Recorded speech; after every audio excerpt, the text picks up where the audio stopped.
Well, hey there, freaks. It's your boy Marty Bent, a little hungover, a little ragged in Dallas, recording this pre-roll ad for the Cash App.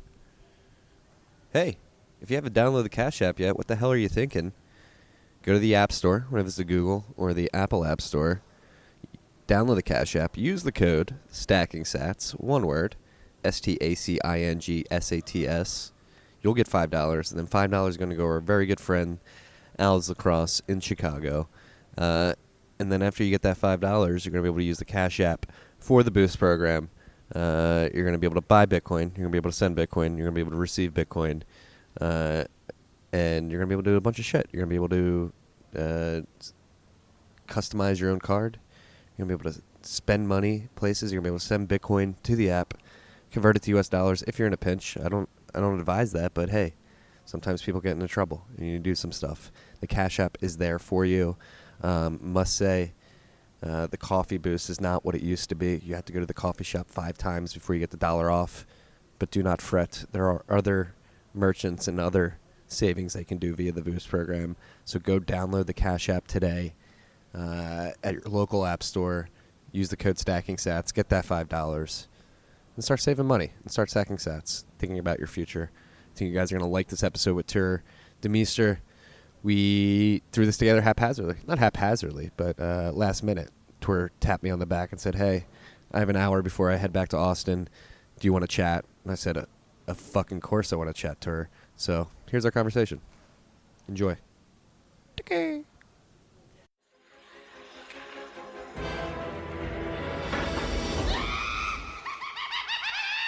Tales from the Crypt.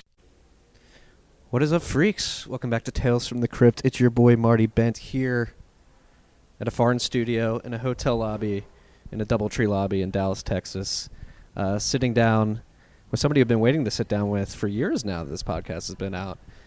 This interview came together last minute, so I'm very excited that it did come together.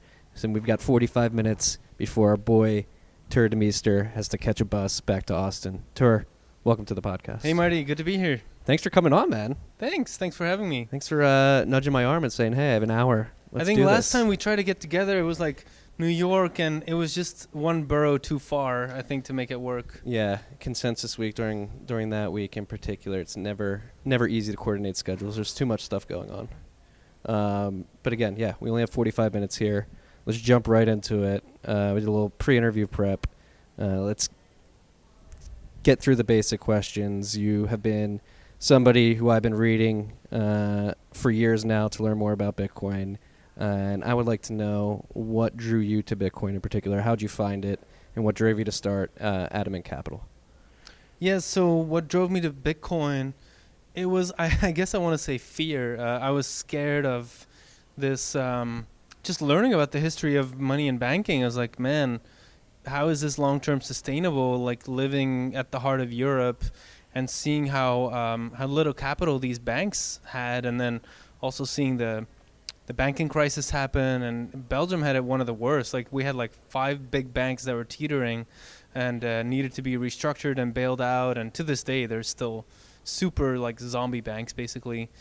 Yeah, and so I was like, man, like this is like, you know, an economic nuclear winter that could potentially happen, especially if the euro starts breaking down or these government bonds start really, because it is the debt in Europe is just, you cannot pay it back. It's just a matter of when it's going to be unwound and be defaulted upon. So I was really like kind of freaked out. Like, how do I, you know, I'm here in my mid-20s. Like, how do I make sure that I'm not trapped and stuck here? What were you doing at this point? I was working on like some academic papers. I was translating books. I was all kinds of things. I sold shoes, like I really just whatever to pay the bills. I built some websites because I had dropped out of university, but I was still kind of, I wanted this intellectual career. I just didn't know how to make it happen outside of the university. And then, it just kind of accumulated into writing about current affairs, economics, really trying to, for myself, just trying to understand what's going on, what should I do. And then that turned into a newsletter. And with the newsletter, I was looking to find things out of the box. Like I felt like disenfranchised and not really. I didn't really believe in the robustness of the European economy almost at large. So I just had a really hard time buying blue chip stocks or recommending them for my newsletter.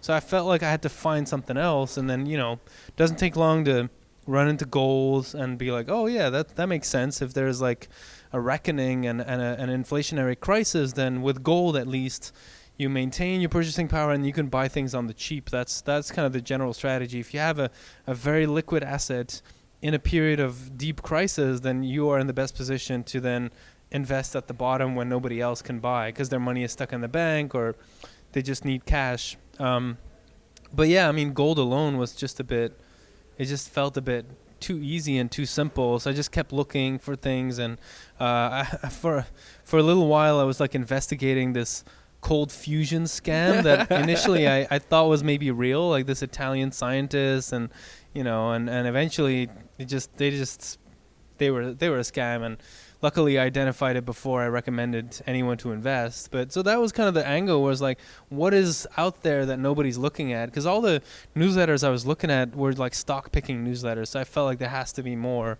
And then once I found it, I wasn't sold immediately. I was mostly worried about how can you not just make more of it? Like that was so. As soon as I really started grasping the actual scarcity aspect, that's when I started getting excited.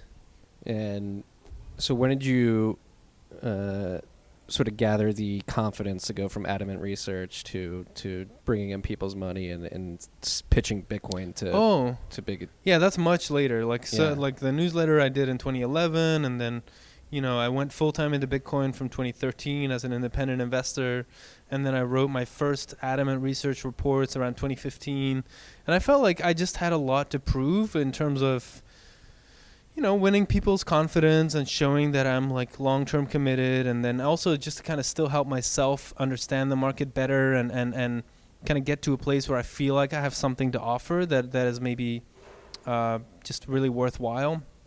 And then the fund really came out of the just wanting to do something that's an extension of what I'm already doing. So, I mean, the basic concept of a hedge fund is like, I think, managing money for friends. Like that's kind of where it came from, and that's why hedge funds are kind of more private and not so.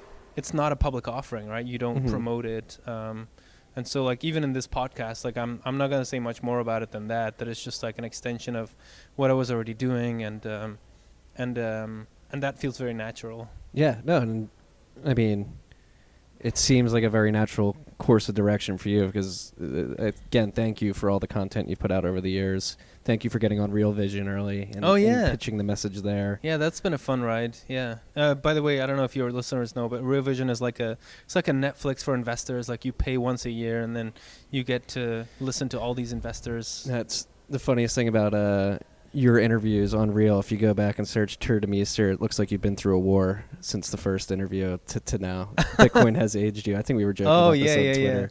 Yeah, I looked like a very young Harry Potter, and now I'm like the weathered, beaten down, fire-resistant Bitcoiner. Mm-hmm. So, switching gears a little bit here, how'd you end up in Texas? Like how somebody from Europe end up in Austin, Texas, running a Bitcoin hedge fund? Well, I mean, I think it's to some extent it's a new frontier, and I like to be where I think things are happening, and I really have a strong urge to get away from places that I feel like are more kind of sleepy or paralyzed or just like that. I just like the dynamism. So yeah, I mean, the initial arrival in the U.S. was more kind of vacation-y, but then we were more serious about it, and we started thinking about where do we want to set up base, like what is going to be base camp for us, me and my wife, and really kind of did a pretty systematic overview, like kind of systematic analysis of like, all right, well, what are our criteria? And then it was like, I want a place where there's financial dealings happening, financial center, business center. I want technology. I want a good airport. And then eventually it was also like, well, what about a mild winter? Like, that sounds nice. and and then it's also like, you want reasonable taxes and you want friendly people. And so, yeah, we tried a few places. We were traveling around, but then eventually just, I think Texas is, even though it's booming, I think it's still undervalued, and it has a lot more to come. And that's exciting. Yeah. And I love that it's in between both coasts, so you can just fly up and down very easily. Whereas, like, if you're in one of the corners, then going to the other corner is a lot further away.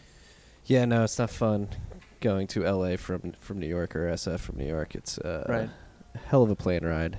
No, this is only my second time in Texas, and it's crazy the vibe here and just the aurora of freedom that reigns free here. It's great. Yeah, and there's a lot of history that kind of fits with that. I mean, it's the end of the Appalachian Trail, so these like early, actually not the earliest settlers, because they just kind of created New England, but then the ones that came a bit later, they were like not very welcome, and so they were just kind of pushed away, and every time they felt bugged by the the guys that were setting up plantations in the south, or by like the more religious people that were north of them, they just kept going. And so eventually they ended up on the Texas plains, which was just very rough to cross because there was hardly any rain anymore, and the Comanche were there, and it was kind of, so that line between going down from Dallas, that line is like, and some places are called forts, like Fort Worth and other places, was kind of the ultimate frontier. Is like you almost couldn't go any further without killing yourself. But yeah, and it was like people with big dreams came here. Like even before they knew about oil, it was still the idea that if you go further, you can claim a bit of a bigger stake and really make a life for yourself, even though, technically you're very poor, but at least, and it's also like, they were traveling with their cattle and they had their whiskey, like that was their portable wealth, which I think is just, fascinating. Yeah, no, it's that was actually fascinating today. Tuur and I were just at an event co-hosted by Adamant and Unchained Capital, and Gideon, who's speaking about mining, it just didn't come into my consciousness until he said this, but like 99.9% of the world's energy is run by monopolies, either controlled by the state or other types of entities, and Texas has just a pure unregulated grid, which is crazy to think that they can just have anybody own land. If they find energy, it's theirs, and they can do whatever they want with it. Yeah, it's quite incredible, and obviously it adds to the pleasure of living here is that energy prices are low because of all the competition, and there's just really an abundance of it. Very interesting stuff. And I mean, there may be a future for mining here. Mm-hmm. No, yeah, I think there definitely is. But one thing, while I have you here, what I want to talk about is, again, your presentation at this little get-together, the symposium, if you will, that we just came from. And I really like the parallels that you have found between the Reformation and Bitcoin in particular. And if you could sort of expound upon what you were saying earlier today. Yeah, a little bit. It'll be like a sneak peek because I am going to be working on a report about it, because I think it's, the thing with these historical analogies is that it's never perfect, and there's never going to be a repeat of history. But I do think that by studying history, you can kind of make connections that you otherwise would not. You can kind of connect things that are seemingly unrelated. And also you can sometimes just scratch away, possibly. You can just have a better idea of the probability of certain trends playing out, and how one thing could be a catalyst for something else. So I guess to me, studying history is like a way to discipline myself on like just not to get too crazy with extrapolation, because that can get you nowhere, I think. So and I've made analogies in the past with like the discovery of petroleum versus the whale oil, which was a big industry at the time, how that was disrupted, and with the dot-com boom versus the crypto craze of 2017 and some other things. But this one I find really super fascinating, because the Reformation was this incredible, like, just sweeping shift, like a shift of wealth, a shift of power, like the power balance was massively shifted. Also an enormous explosion of immigration, like people were not only fleeing countries, but even like going to different continents for the first time ever in large amounts, in large droves. And I've always tried to find things that would help me understand Bitcoin in the bigger picture. And so I feel like this is really something fascinating because there's some preconditions that are similar.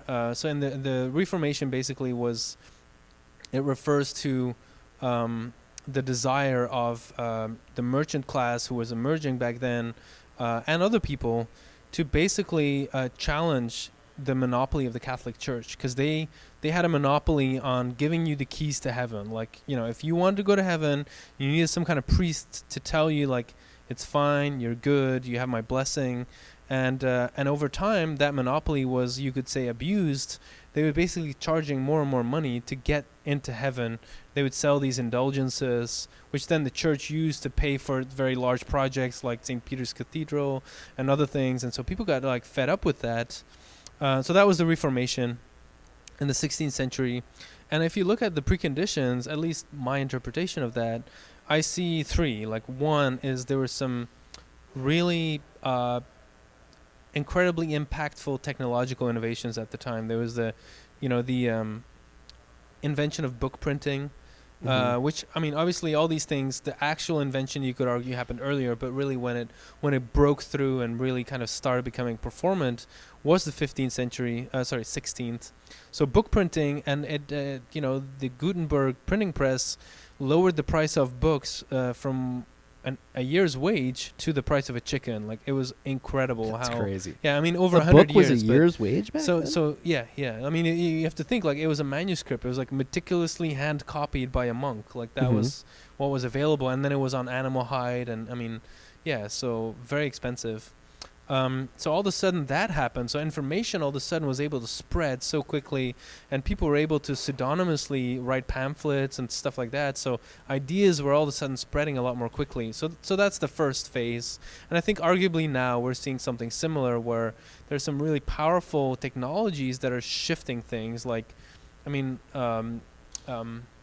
encryption, social media, email, telecommunications, even open source, the open source movement, the commoditization of computing power and computer storage, like information storage. All those things combined make it so much easier for individuals to work remotely, to set up startups, to basically disrupt the existing equilibrium.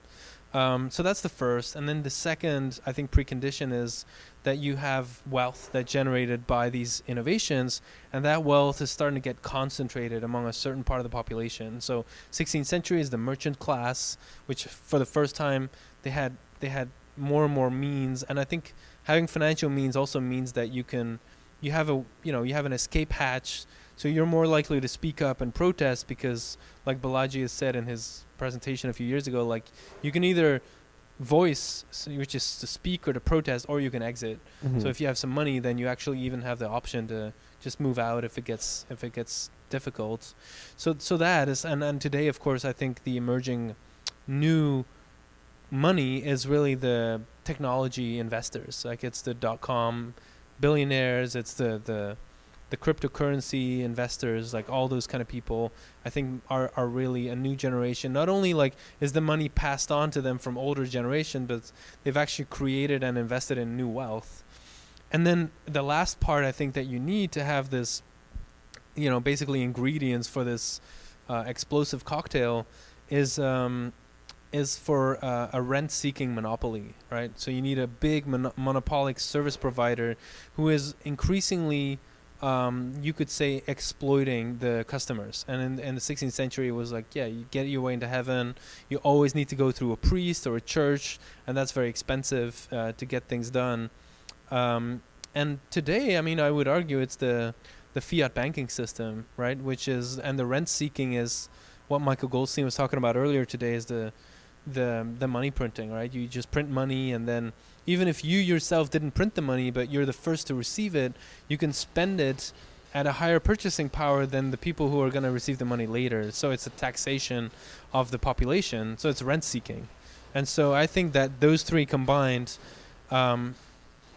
are really and by the way, the last innovation I forgot to mention today is Bitcoin, obviously, right? Peer-to-peer technology, encryption, Bitcoin. But so I think all those three factors combined, you could argue that Bitcoin is really the catalyst for potentially a massive shift in the power balance of the world.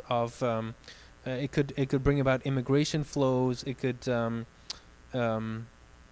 really make big changes happen, because similar to how the water was a moat, like in the 16th century, you could hide behind a big river and it was harder for armies to cross it, or you could cross an ocean and then set up shop there, stake your claim in the new world.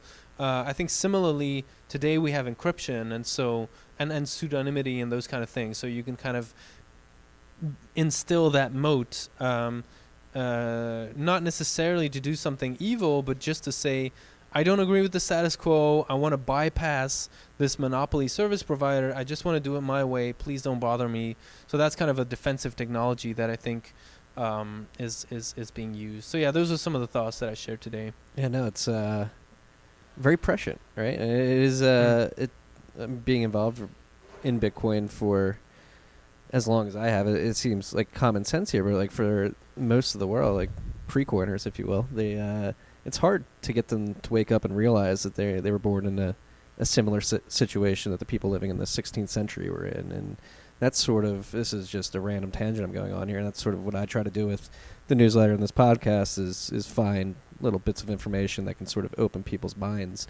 I guess for you, when you're pitching Bitcoin individuals and friends, what do you sort of focus on first, or what properties of Bitcoin? Yeah. Or sort of the highest hit rate of people having an aha moment. Right. Well, I would say I first try to figure out what people need and what they're looking for, because I think Bitcoin has a lot to offer. And so, yeah, it really depends on where people are coming from. Like maybe they have family who lives abroad, and they, the ability to send money without an intermediary is really powerful. Or they have lived in a country with high inflation before, and so they are always looking for a store of value. Or they're an investor and they want to invest in what's new, and they want to know what millennials are going to be driving, because by 2029, no, I think I might be wrong, I think it's 2029 already, millennials will be the highest earning generation of our time. Like they will in the aggregate make the most money. So investors want to know, like, what are millennials going to buy? So I would argue that they're going to be a big driver of Bitcoin adoption as their earning power increases, because a lot of these people have never owned even blue chip stocks. Like they were just college age when the markets crashed, and then kind of lost faith in a lot of things, and so they're a lot more open to non-traditional investing, and they don't trust banks compared to older generations. So yeah, it really depends. Depends where people are coming from. Yeah. No, I agree. I was just curious to hear what you're seeing out in the field, but let's go back to the conversation at the conference today, and actually we're talking about your investment strategy, which is basically use Bitcoin to lever up to short the dollar, basically. So can you jump into the sort of mental framework behind the mindset of shorting the dollar with Bitcoin? Yeah, I can't talk specifics about our strategy, but in general, if you have an asset that is liquid and that you believe has value for the long term, then it is very tempting to use it as a collateral to then do all kinds of activities with. People even do it with non-liquid assets. They use it. They do it with real estate. They do it with all kinds of things. And the nice thing about using Bitcoin as collateral is that the counterparty can basically engage in getting a secured loan from you, because the Bitcoin can actually be moved, and then they actually can see that the moment the value of the Bitcoin goes low enough, it will be liquidated and they will be compensated. So their risk is very low because it's such a liquid asset. And so I think over time that will cause the interest rates that you can get for lending out your Bitcoin to some extent or giving it up in collateral is going to be sharper than for some of these illiquid assets like real estate. of course, there's a big regulatory moat in favor of using real estate as collateral, so that's going to have to be resolved over time. But in principle, I think it's very interesting.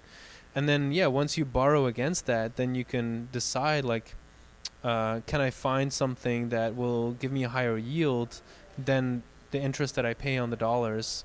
And of course, it helps if those dollars slowly decrease in value, and the assets that you're invested in, your collateral and your investments, both increase in value. So yeah, that's kind of the idea behind such a strategy. And there's a bunch of other Bitcoin Alpha strategies out there that I think are interesting looking at. And it kind of depends on, maybe your fiscal situation, where you live, your appetite for risk, and then also your assessment about where we are in the market, in terms of the phases of the market. I think all those play into what strategy to choose, like Bitcoin-denominated loans, or being active in the options market. You can also kind of have superior returns over Bitcoin, or obviously trading altcoins. I mean, a lot of people have done better than Bitcoin in 2016-17.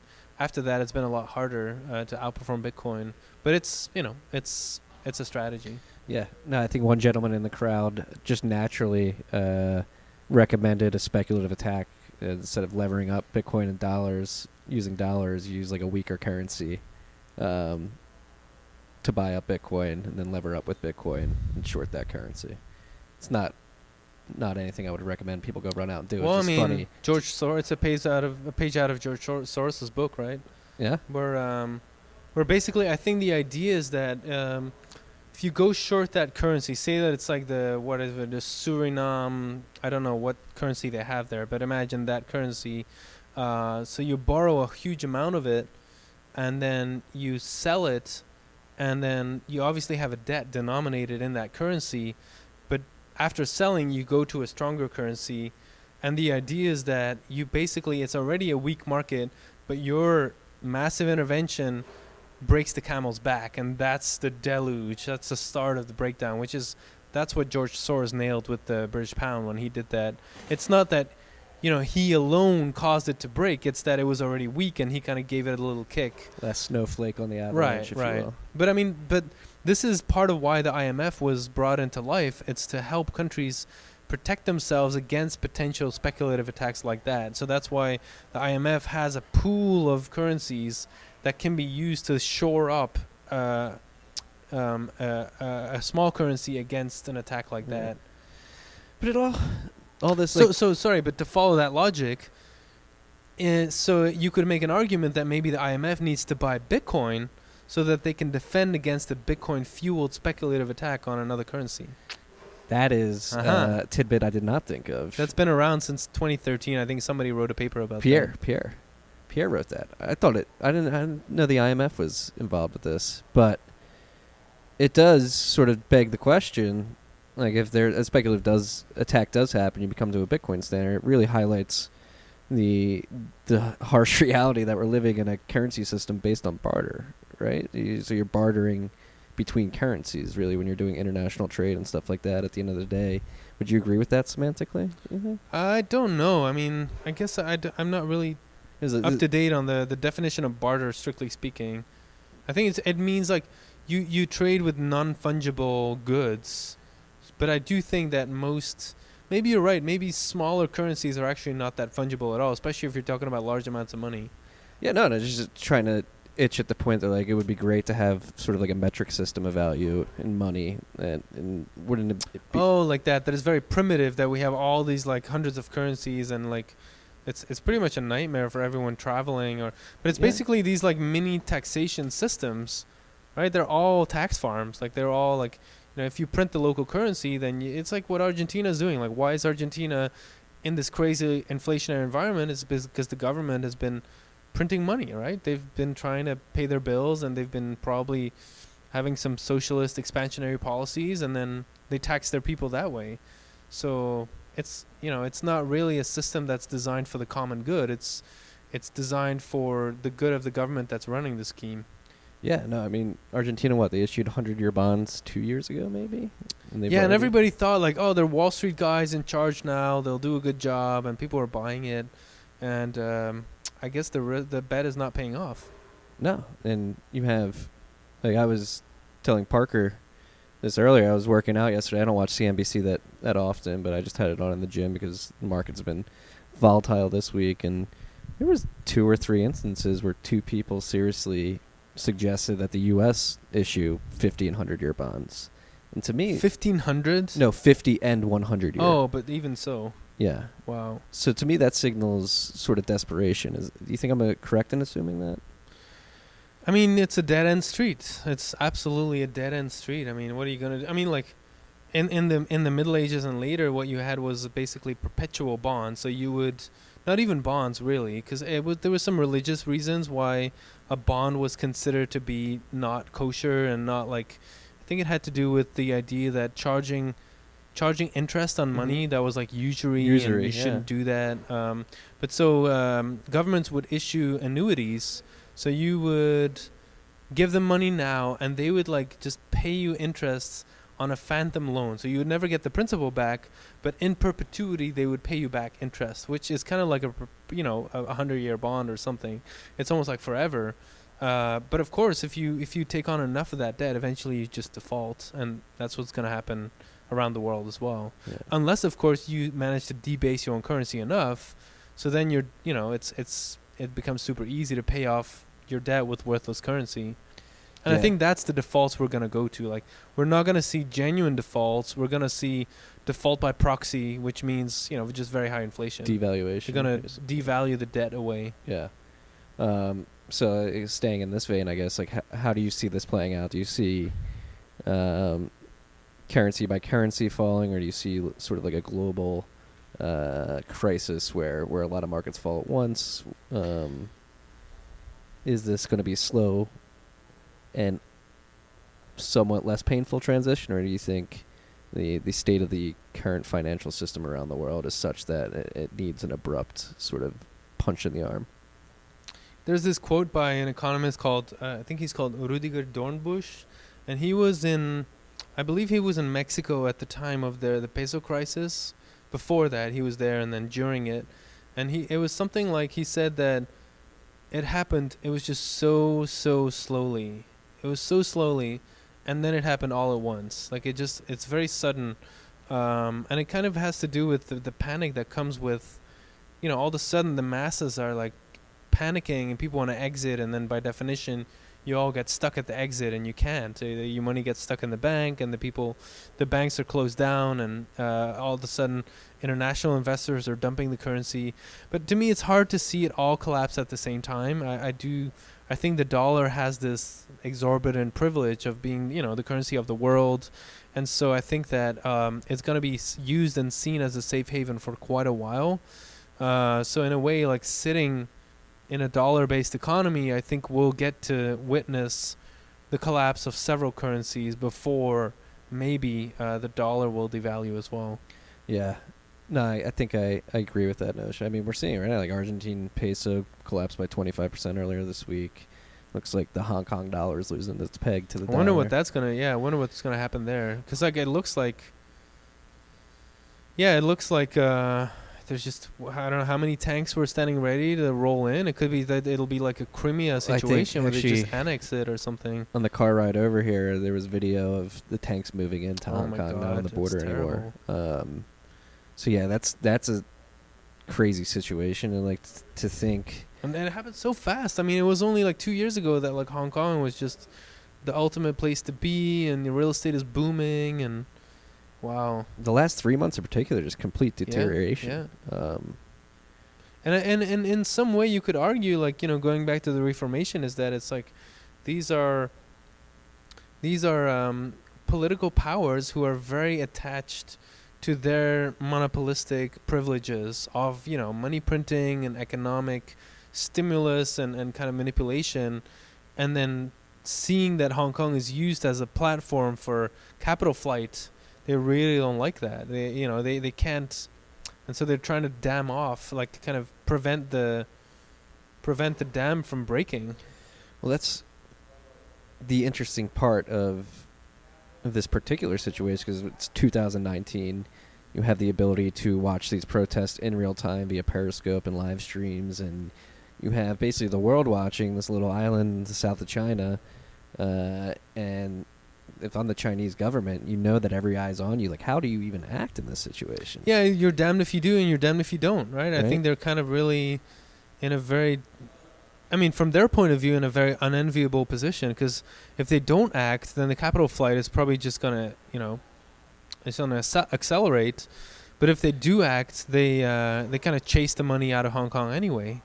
So it's kind of like, is it going to be, maybe if they kind of do rush in and it's like a Crimea thing, maybe they can like slow down the capital flight, and which is from a political point of view, maybe what you want to do, because most politicians don't think in the very long term. They're more like, can I save my skin for the next 5 years? So maybe that's what's happening. Yeah.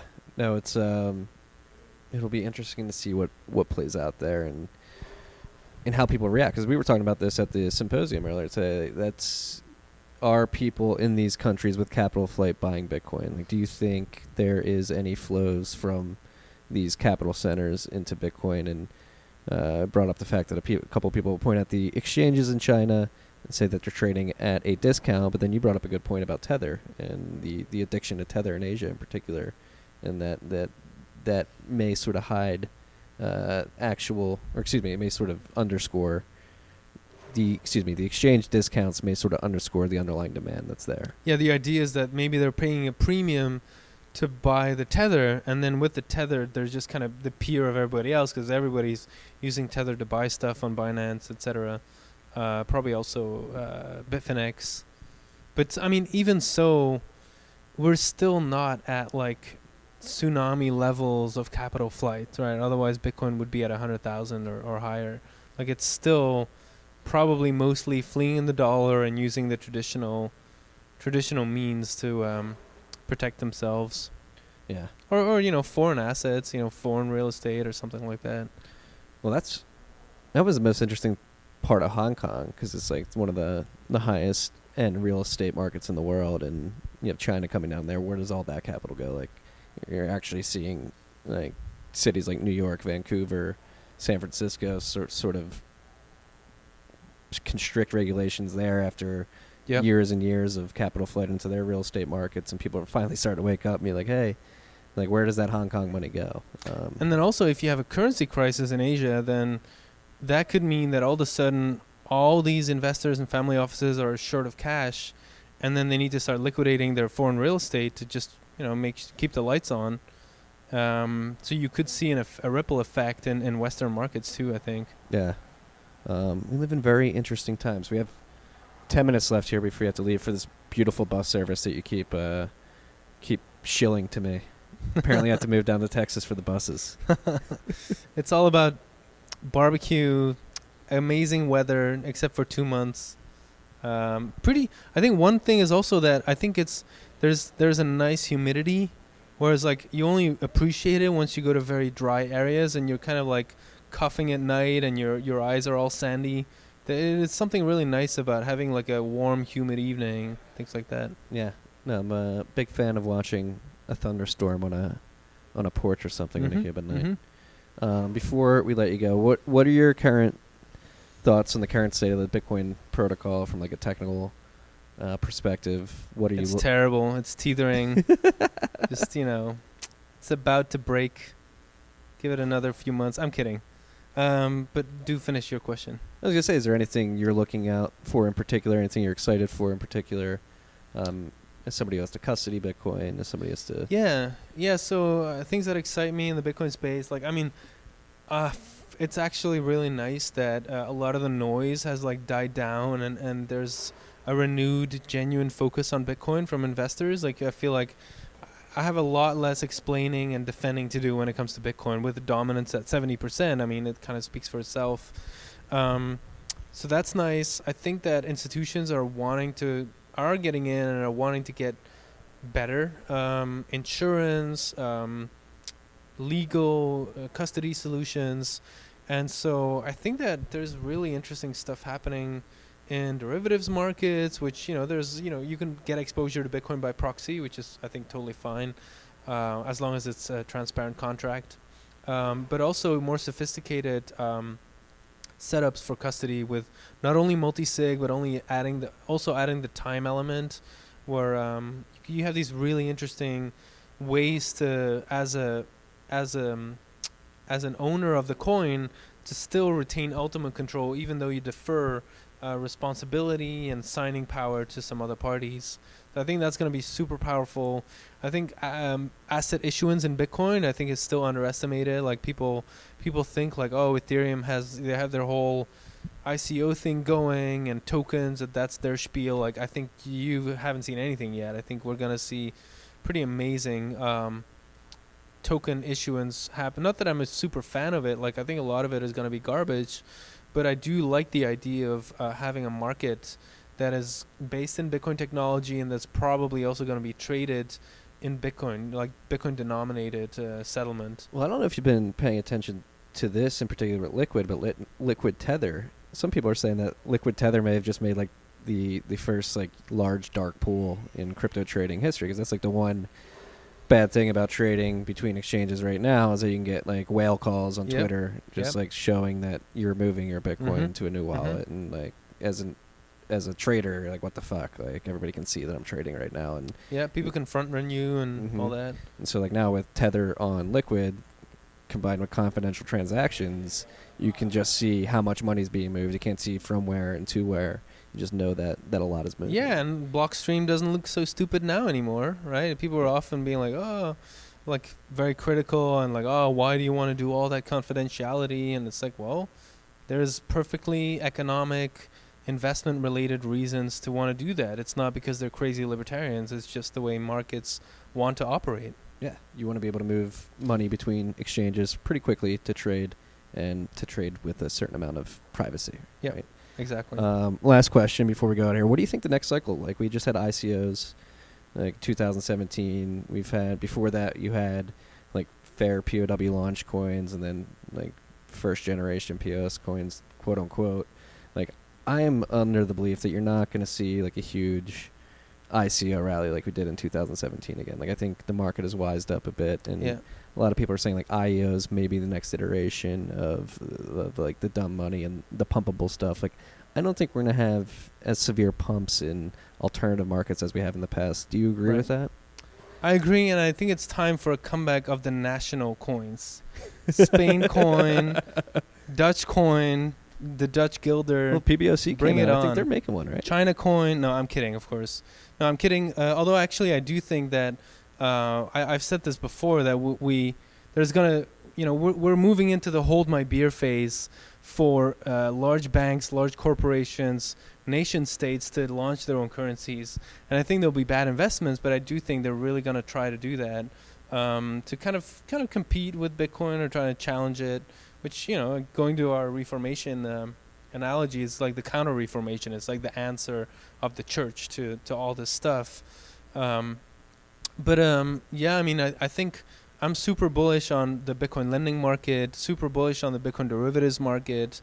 Like really, this is the bottom layer of this gigantic stack, and it's just so underestimated how much can be built on top of Bitcoin. Because that's the thing, if you have a solid basis, you can build really, really high. And people have been underestimating the value of this an ossified protocol at the bottom of something that, as a foundational layer. People have kind of seen Bitcoin as slow and boring, and well, that's exactly what it needs to be the foundation for a lot more. Yeah, I think that's a perfect place to end it. You have a bus to catch. Thank you for tapping me on the shoulder. Thanks, Marty. It was fun. Yeah, this is always fun. Cool. Hopefully I see you soon. I don't know what your travel plans are, but I'm sure we'll run into each other at some point. We will. Peace and love, freaks.